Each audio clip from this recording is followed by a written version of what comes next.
Good morning. It's Monday, February 24th, 2025. It is an overcast day here in northeast Iowa, but the temperatures are going to be very mild, getting up into the 40s today. We're going to lose most of our snow, so we're good for the good weather. A couple of announcements for the week before us. Reminder of confirmation classes this coming Wednesday night at St. Paul's. That will be at 7 o'clock. Worship services this coming Sunday, which will be March 2nd, will be 8:30 at St. Paul's, 10:30 at First. Both services will be live streamed and will have Holy Communion. We look forward to seeing you all there. I think those are the announcements I'm going to touch on for today. Today is the third of our 4 interviews from the leadership retreat for the Society of the Holy Trinity. We're going to be hearing from Pastor Jay Den, who is the bursar of the chapter, and Jay will explain what that is. Jay is also a member of the Iowa chapter of the Society, of which I am the current dean. I hope you find our conversation with Jay to be helpful in understanding the role and the work of the Society. Thank you, Jay, for taking the time to visit with us today, and could you just give us a little background on who you are? So I'm Pastor Jay Den, and I am currently the pastor of Faith Lutheran in Griswold, Iowa, on the exact opposite end of the state from your congregation, down in the southwest corner. Been there about a year and a half. Home for, that's actually my hometown is Griswold. For the last 30 years, I've been a practicing lawyer in Sioux City, but I was ordained about 14 years ago in the Lutheran Church and have been a bivocational pastor since then, part-time lawyer, part-time pastor. And so in conjunction with that role, I've been elected as the bursar of the Society of the Holy Trinity for the last 6 years, if I remember correctly. So yes, I have. I'm married to my wife Jennifer for 30 plus years. We have 3 adult children, all in the Sioux City area. Okay. Could you just kind of spell out a little bit what the bursar does and any particular funds that the Society is working on? Sure. The Society has, like every other nonprofit organization, we have our general account, which pays the bills, and I'm in charge of paying for expenditures that relate to our annual retreat, which has been in Mundelein, Illinois. I'll be meeting in a different place next year, as well as this facility here in South Carolina, and other expenditures related to the Society. Then we have 2 special funds. One is a seminarian fund. As we know, the cost of higher education keeps going up and up and up, and pastors often seminaries don't have large endowments and large funds to provide for seminarian funds like many other institutes of higher education. So we have a nice size that right now has about $60,000 in a seminarian fund, which we give scholarships to pastors attending any Lutheran seminary of any of the Lutheran denominations. And so last fall, for example, we gave 7 seminarians scholarships in the amount of $5,000 apiece. So we have several donors to that fund, and it's really a good thing for the future of the church to raise up leaders and support them so they don't come out with massive amounts of debt like happens, unfortunately, to many newer pastors. Yeah. The other fund then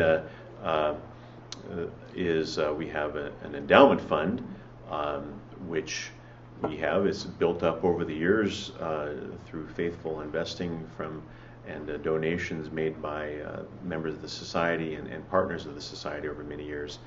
And that is used, sometimes it's used to help offsets in our operating budget, but we're talking more now about using it for purposes of, for example, we were talking about training new leaders in liturgy. Of course, liturgy is a big focus of us in the Society and maintaining that traditional liturgy of the Lutheran Church.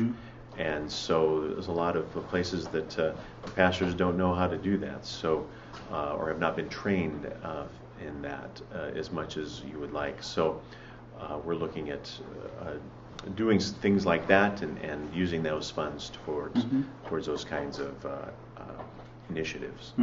And if somebody wanted to donate to either of those funds, how best would they go about that?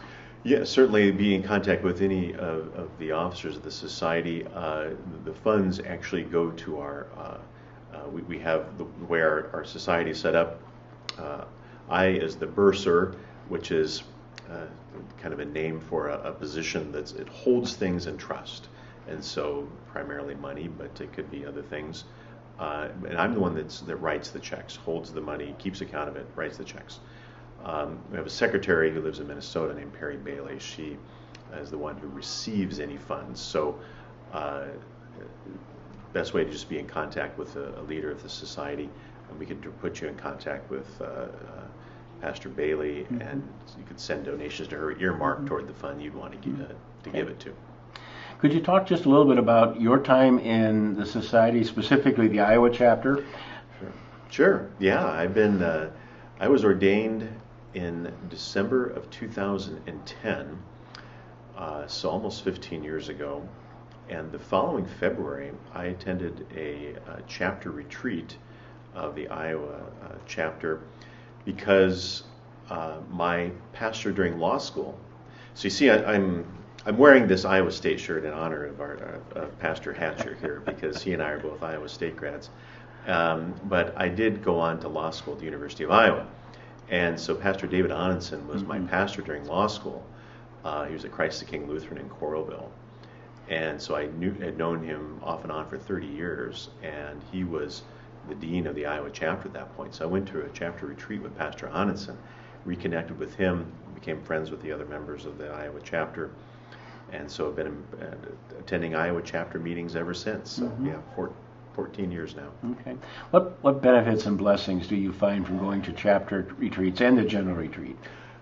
Many blessings, primarily the camaraderie, the colleagues, the shared life of prayer. For a long time, I've been interested in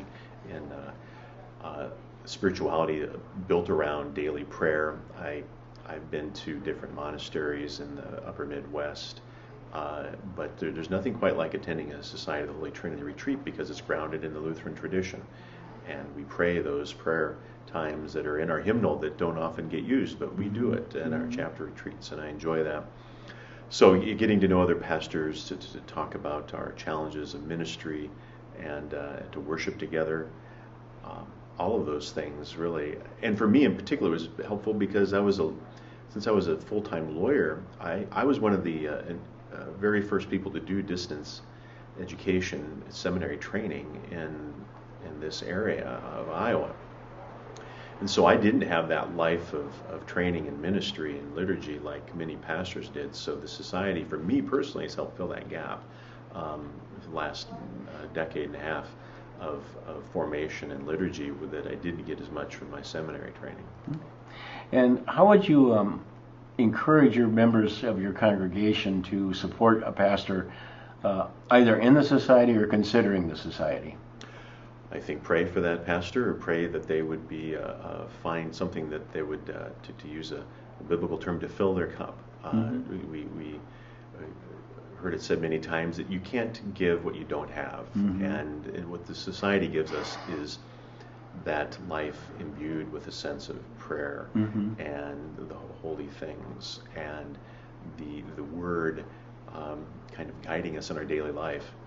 And so when congregations would allow and support their pastor going to these retreats, whether they're in our chapter retreats or the general chapter retreats of the national organization, it's such a renewing experience, and for a lot of reasons. So prayer, support, encouragement, financial. Obviously, there is.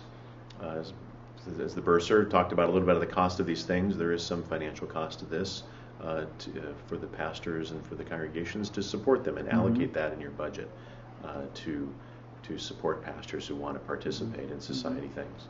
Okay. Just as a wrap-up, is there anything else you'd like to say about the society and your participation in it?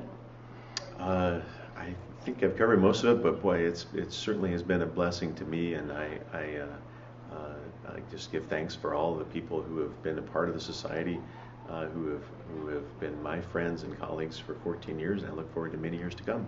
Well, thank you for your time, Jay. Tomorrow we will finish our interviews with an interview with Pastor Keith Forney, who is the Dean of the Northern Illinois chapter. I look forward to having that part of our understanding of the society accomplished. I look forward to seeing you all again tomorrow. I hope you have a very good rest of the day. And until then, goodbye now.